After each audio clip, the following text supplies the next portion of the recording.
My name is John Santilli with Rehab Financial Group. My role is Chief Revenue Officer in charge of strategy and overall growth at the organization. As it pertains to the customers, what my role is to do is to provide as much educational resources as we possibly can to help them understand our product better, the way that we refinance loans, and help people fix and flip more smoothly. Today we are launching our market analysis series. The goal of the series is to provide you all of the important and relevant news, trends, and research associated with real estate investment financing. The benefit of this series is to really try and consolidate all of the information in one place for you, the real estate investor. We get lots of information every single day. We want to provide that information back to you so you can make more of an informed decision. Today we're going to be talking about a lot of the topics everybody's asking themselves about 2022. Right now we see rising interest rates. What about the housing shortages that are going on right now? And how forbearance agreements and foreclosure moratoriums impacted how foreclosures are going to look during 2022. Rising interest rates. For the past several weeks, we have seen nothing except continual rate increases coming from every different direction. The Federal Reserve increased rates by 25 basis points and promised another 7 interest rate increases during 2022. From every single one of our lending partners that we deal with, we're seeing interest rate increases come in almost every single week. Wall Street reports, everything is pointing towards increased interest rates everywhere. Is this a bad thing? Well, I think we're going to see a lot of things happen as a result of the rising interest rates. One, for example, is that we'll get a little bit of a slowdown on what has been going on inside the refinance market, as well as purchases of new homes. This is the first time that we've seen interest rates increase like this in almost 15 years. We've had only one increase during that period of time. So this is a new environment for many, not just the investor, but also the consumers. So in a rising rate environment, education to the consumers is going to be key. Keeping the customers informed is going to be key. Developing processes to ensure we lock in those rates as fast as we possibly can to help a consumer close on their loans as fast as they can. Listen, the economy, despite some variables out there like Ukraine and stuff like that, the economy is strong. Unemployment is very low.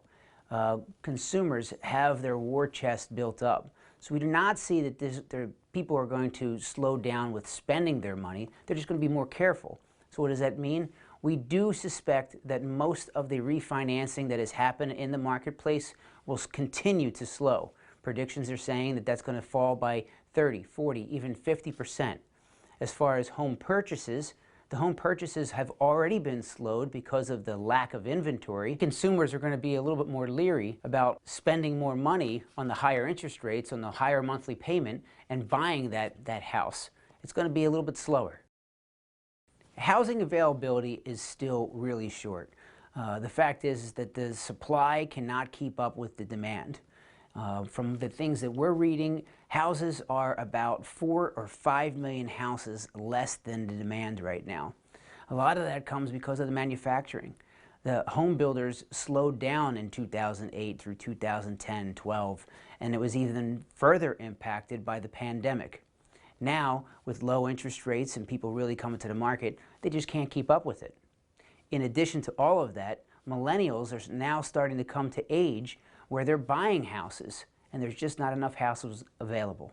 For the foreseeable future, we do not see the rising housing demand change. There's really no end in sight. The fact is that that's going to lead us into our conversation about foreclosures, because foreclosures might be a small solution to the problem.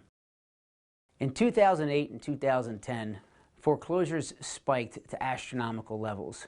Foreclosures were running at about 1.2 million foreclosures per year. Prior to the pandemic in 2018, 2019, those same numbers were somewhere in the neighborhood of between 400,000 and 500,000. During the pandemic, they dropped below 200,000. Now, we're pulling out of the pandemic. All of the forbearance and foreclosure moratoriums have started to stop. Even though servicers are doing their best to try and help people not go into foreclosure, we're playing a lot of catch up. We anticipate that these levels from 2018, 2019 will return, and those numbers of 200,000, less than 200,000 foreclosures per year will now start to get back to normal and be about 400,000 to 500,000 during these next year, year and a half. One thing that we definitely have seen during this period of time is rents go through the roof. There's a combination of variables happening here. Number one is the housing shortage has forced more people to rent than ever. Number two is that during the pandemic, you've seen people start to work from home, and they can work from anywhere. As a result, what people are doing is being more transient, which is also having impacts on the rental market. Right now, what we're seeing on our side is that rents are at premium levels, well above sometimes even what a mortgage could cost. The real estate investors are the real beneficiary here. The fact is that when I first started in this business, we saw a lot of fix and flips. That was the only business, just fix and flips. Now we're seeing a lot more people taking advantage of the fix to rent and jumping into more of the long-term rental products that are out there, the long-term 30-year financing, and they're able to charge premium with rents. So your margins are much better in that area. At Rehab Financial Group, we're very bullish on the market right now. What we see is a real opportunity for the real estate investor to take advantage of a lot of the things that we're seeing. The fact is that foreclosures going up offers an opportunity for more investors to get inside the game. The fact is that with more foreclosures available, we will see more fix and flips available, we'll see more rentals available, and we see more opportunity in general for the real estate investor. We actually believe that the real estate investor is creating housing in a housing-starved market right now. As far as interest rates are concerned, yeah, you'll definitely have to be conscious of where your rents are going and making sure that you're collecting enough rent to cover the 30-year mortgage or the monthly payment on that. But the fact is that with you having the availability of creating housing, all we see is just a great benefit for the real estate investor right now.